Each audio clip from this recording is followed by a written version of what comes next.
this channel RGY Education में. This video is second part of the standard 7 science chapter 11th.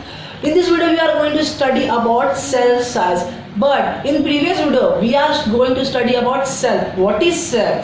Cell is a fundamental structure and functional unit. Yes, अगर आपको कभी भी कोई definition पूछ लिया कि सेल क्या होता है, कह देने का कि cell is a fundamental structure and functional unit in living organism. चलिए सेकंड टॉपिक देखते हैं, cell size. What is cell size? Cell size is related their function. जी हाँ, ये सेल साइज होता ये है कि उसका फंक्शन के ऊपर रिलेटेड रहता है, उसके शेप के ऊपर. जी यहाँ कुछ फोटो दिए, चुनिंदा फोटो हैं. हाँ, ये पूरे के पूरे सेल हैं. आपको लगेगा ये सेल नहीं है, जी ये पूरे के पूरे ही सेल हैं. अपने अपने टाइप्स में, अपने अपने शेप में, अपने अपने फंक्शन में ये अपना सेल साइज है. चलिए पहला सेल्स क्या है? स्पायरोगेरा है, फिर उसके बाद एमीबा है, और फैट सेल है, रेड ब्लड सेल है, और एग सेल है, nervous cell, bone cell, muscle cell, surface cell और स्पर्म सेल. ठीक है, इतने सारे फोटो दिए हैं. ये हमें पढ़ना, मतलब सिर्फ जानना है कि इतने टाइप्स के अपने सेल होते हैं. सिर्फ बताया इसलिए कि ये से ऐसे ऐसे शेप्स होते हैं. ठीक है, आइए नीचे देखते हैं कितने टाइप्स के, डिफरेंट टाइप्स ऑफ शेप. देखिए ये सब जो दिए हैं, circle, rod shape, columnar, spiral, oval, rectangle, ये सब देखे हुए सेल हैं. जी हाँ, जिन्हें हम देखे हैं वो हमें बताए गए इतने इतने टाइप्स के, इतने इतने शेप्स के सेल होते हैं. आइए नीचे देखते हैं. Each cell contain various component for carrying out the life process of living organism. This component are organelles. जी अब आपको बता दें कि सेल कंटेन करता है कंपोनेंट को. जी हाँ, लाइफ प्रोसेस के लिए इन लिविंग ऑर्गेनिज्म, और उस कंपोनेंट को क्या कहते हैं? ऑर्गेनल्स कहते हैं. जी अब उस ऑर्गेनल्स को देखने के लिए आपको नेक डाइस चाहिए रहेगा. नेक डाइस से ऑर्गेनल्स नहीं दिखता. पहली बात, ऑर्गेनल्स नहीं दिखता नेक डाइस से. उसे देखने के लिए क्या चाहिए रहता है? Electron microscope. देखो पीछे दिख रहा है आपको फोटो, इलेक्ट्रॉन माइक्रोस्कोप. वो हमें क्लियरिटी फोटो देता है ऑर्गेनल्स के बारे में. उसका इमेज कितना रहता है? मैक्सिमम 2 मल्टीप्लाई बाय 10:9 रहता है. फॉर एग्जाम्पल, अगर आपका कोई फोन ले ले, फोन को आप एकदम जूम करो 8x पे, उसे भी इतना जूम करके वो हमें बताता है 2 बिलियन टाइम्स एक्चुअल साइज का इमेज देता है. जी हाँ, 2 बिलियन टाइम्स हमें वो जूम करके परफेक्ट इमेज देता है इलेक्ट्रॉन माइक्रोस्कोप. नीचे आते देखते क्या दिया है. There are 2 types of cell. The first is animal cell, जो फोटो दिख रहा है आपको एनिमल सेल का. सेकंड होता है प्लांट सेल. फोटो दिख रहा है आपको. जी हाँ, ये जो सेल्स होते हैं ना, ये कंसिस्ट करते हैं various types of membrane bound cell organelles consist करते हैं. क्या करते हैं? Membrane bound cell organelles consist करते हैं. ठीक है, इतना हो गया. जो प्लांट सेल रहता है उसका डेफिनेट शेप रहता है. जी हाँ, फोटो दिख रहा है आपको. जी हाँ, फोटो दिख रहा है ना. वो जो प्लांट सेल है वो उसका डेफिनेट शेप रहता है. जी क्यों रहता है उसका definite? Because of cell wall.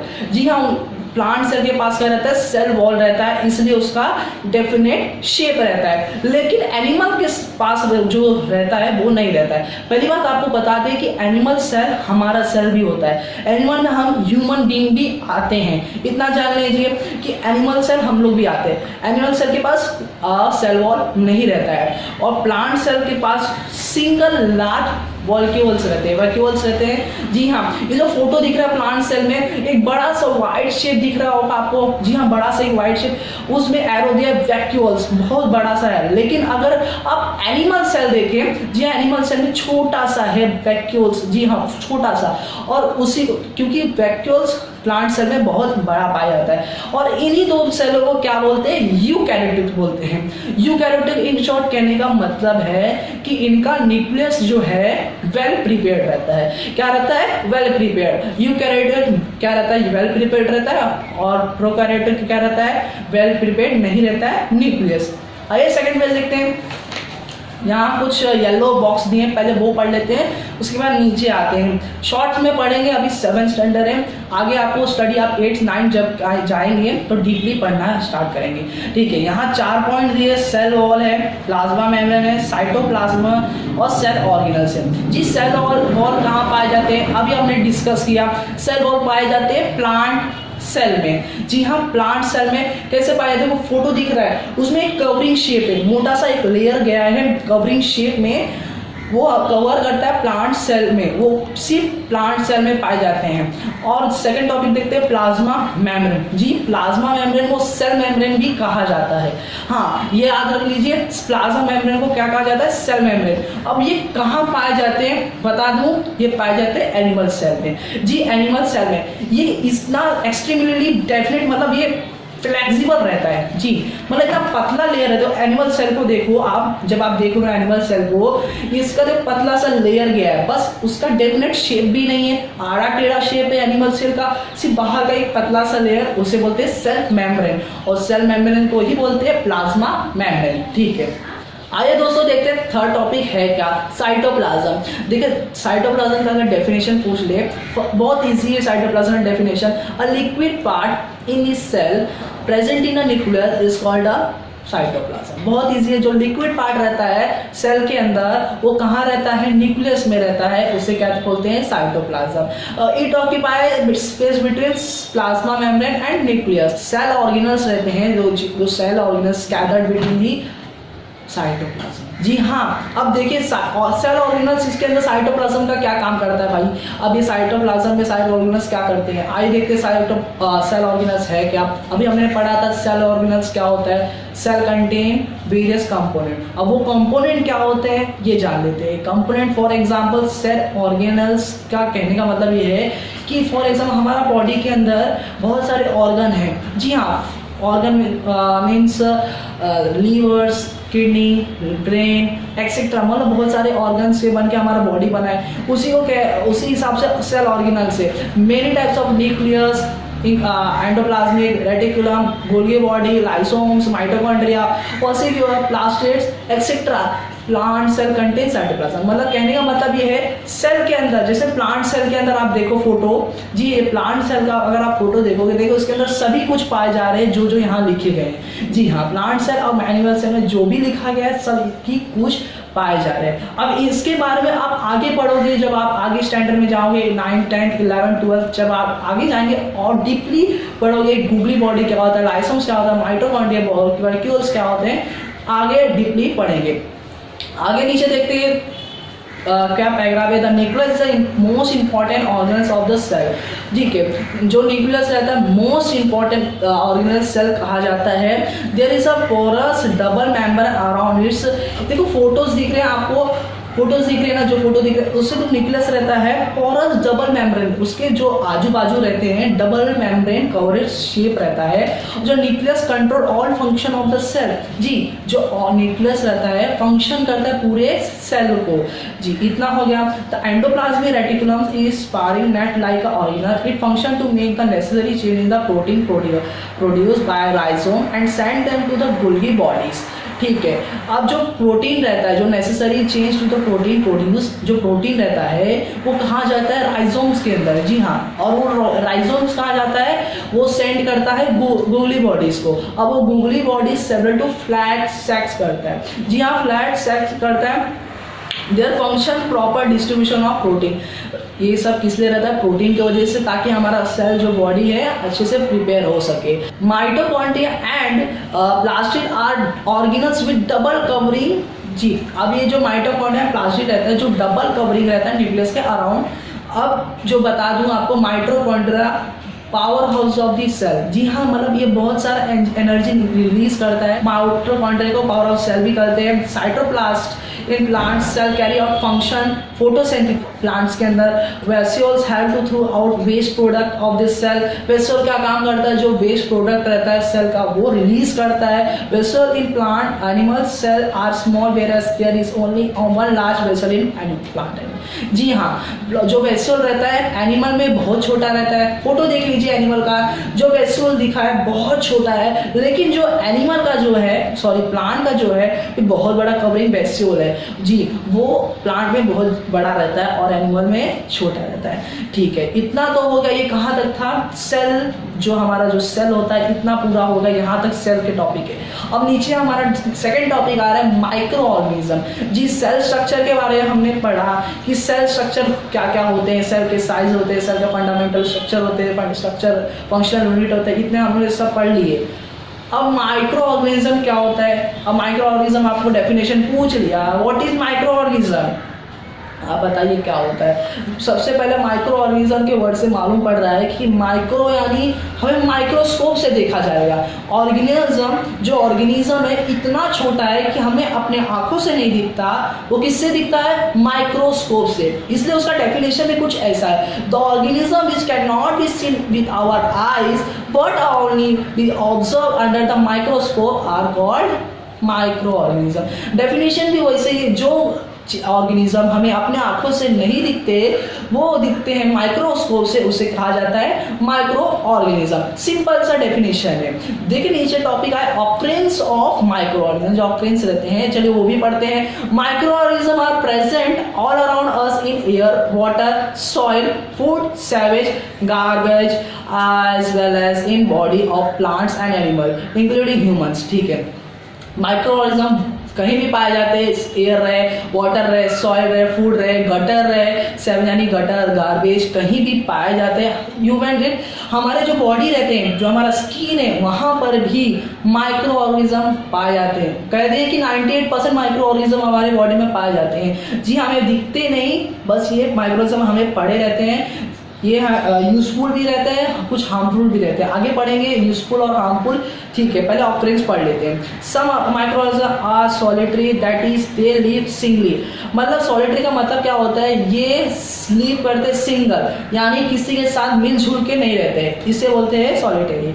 अब एग्जांपल में देते हैं, अमीबा है, पैरामीशियम है, where some live in colonies. Colonies का मतलब ये हुआ कि ये घरेलू रहते हैं, यानी मतलब साथ में मिलजुल के रहते हैं। Some micro organism live on remain of dead animal, plant and animal. मतलब कहने का मतलब ये है, कुछ माइक्रो ऑर्गेनिज्म कहाँ पाए जाते हैं? डेड प्लांट्स एंड एनिमल, मरे हुए प्लांट्स पे और मरे हुए एनिमल्स पे, चाहे वो इंसान हो या एनिमल हो, कहीं पर भी माइक्रो ऑर्गेनिज्म पाए जाते हैं। ये हो गया ऑकरेंस। आइए देखते हैं दूसरा क्या दिया, observation and measurement of micro organism. Observation measurement, कुछ ऑब्जर्व करते हैं, मेजर करते हैं। 3 पॉइंट्स दिए, फटाफट देखते हैं। Keep a moistured piece of bread और bhakri in close box, observe after 3 to 4 days using magnified lens. जी कहने का मतलब ये है कि अगर आप ब्रेड ले लो या भाखरी यानी रोटी ले लीजिए, अब उसे 3 से 4 दिन तक ऐसे ही रहने दीजिए। अब आप उसके ऊपर देखिए एक पतला सा लेयर आ जाएगा।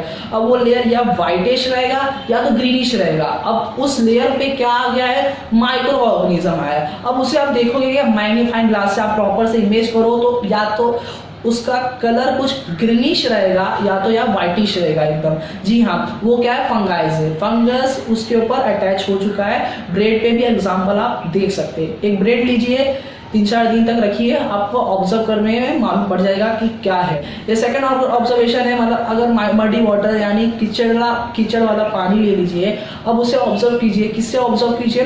कंपाउंड माइक्रोस्कोप से। फोटो देख लीजिए कंपाउंड माइक्रोस्कोप का। इस चीज से ऑब्जर्व करेंगे तब आपको मालूम करेगा कि उस मडी वाटर में कितने तरह के माइक्रो ऑर्गेनिज्म है। Third, take a drop of yogurt or buttermilk on a glass slide and observe under the compound microscope.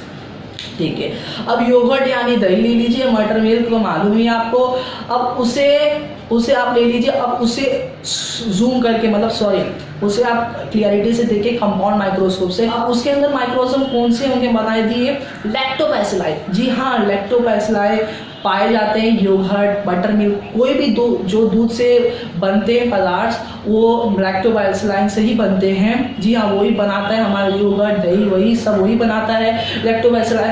वो क्या रहता है? यूजफुल माइक्रो ऑर्गेनिज्म रहता है। जी हाँ, अभी हमने बात किया कि यूजफुल एंड हार्मफुल 2 टाइप्स के माइक्रो ऑर्गेनिज्म रहते हैं। आइए देखते हैं नीचे टॉपिक जो दिया है।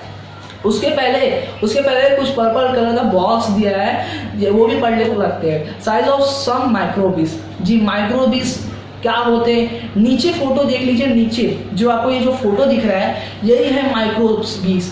इतने छोटे रहते हैं कि आपको दिखेंगे ही नहीं, आपको दिखेंगे नहीं, सभी के सभी है माइक्रोबीज है। जी हाँ, माइक्रोबीज इतने छोटे रहते हैं, जैसे पैनामोशियम का जो रहता है 100 माइक्रोमीटर रहता है। बैक्टीरिया जो टाइफाइड रहता है, जो बैक्टीरिया हमारा टाइफाइड रहता है जिसे डेंगू मलेरिया होता है, 1 to 3 माइक्रोमीटर इतना छोटा रहता है। और जो पोलियो वायरस है, जो पोलियो इंजेक्शन हम लोग लेते हैं 28 नैनोमीटर का रहता है। इतना छोटा रहता है कि वो दिखेगा ही नहीं आपके आंखों से।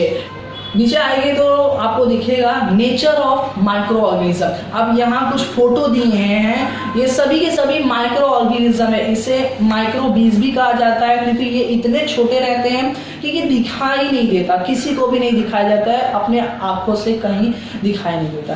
आगे बढ़ते हैं, कुछ दिया है हमें प्रोकार्योटिक दिया है। जी हाँ, प्रोकार्योटिक के बारे में दिया। सब micro organism like fungus that grow on the bread और stand of algae in the ponds are multicellular. जी हाँ, अब आपको बता दें, जो भी माइक्रो ऑर्गेनिज्म ब्रेड पे उगते हैं यानी ब्रेड पे पाए जाते हैं और जो गटर के यहाँ जो जहाँ ज़्यादा पानी रहते हैं, फॉर एग्जाम्पल जहाँ जहाँ पानी रहते हैं वहाँ देखो ग्रीनिश लेयर आ जाती है, हरा हरा घास उगने लग जाता है, उसे क्या बोलते हैं, एल्गे बोलते हैं।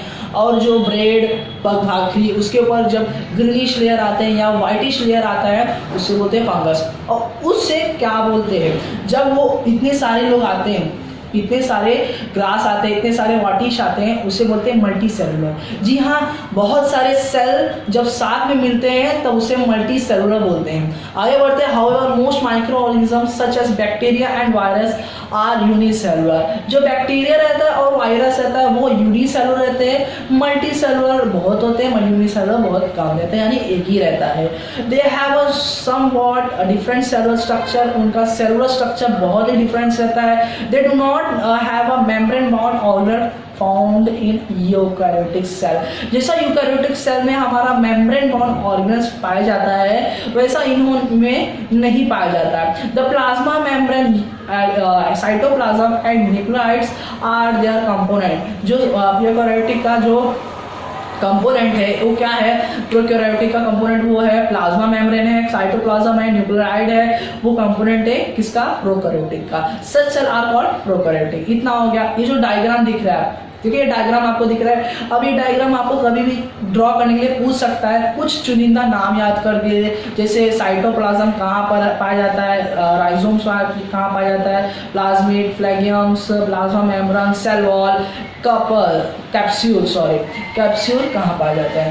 ये डायग्राम के ऊपर बेस है। या तो आपको पूछेगा definition what is prokaryotic cell, या तो आपको डायग्राम बनाने के लिए पूछा रहेगा। आइए दोस्तों देखते हैं ग्रोथ ऑफ माइक्रो ऑर्गेनिज्म क्या होता है। Each micro organism need specific environment for growth and reproduction. ये कॉमन सी बात है, हर माइक्रो ऑर्गेनिज्म को चाहिए रहता है एक परफेक्ट एनवायरनमेंट ताकि वो ग्रोथ कर सके और रिप्रोडक्शन कर सके, ताकि लिविंग ऑर्गेनिज्म उनका सर्वाइवल बढ़ सके। Many microbes need oxygen for their without growth, whereas some microbes can grow without oxygen. कुछ ऐसे माइक्रोबीज रहते हैं जिन्हें ऑक्सीजन की जरूरत नहीं पड़ती, वो सर्वाइव कर लेते हैं, और कुछ ऐसे माइक्रो ऑर्गेनिज्म रहते हैं जिन्हें ऑक्सीजन की सख्त की जरूरत रहती है ताकि वो सर्वाइव करें इन लिविंग वर्ल्ड में। जी, सब micro organism survive in extreme condition and adverse condition.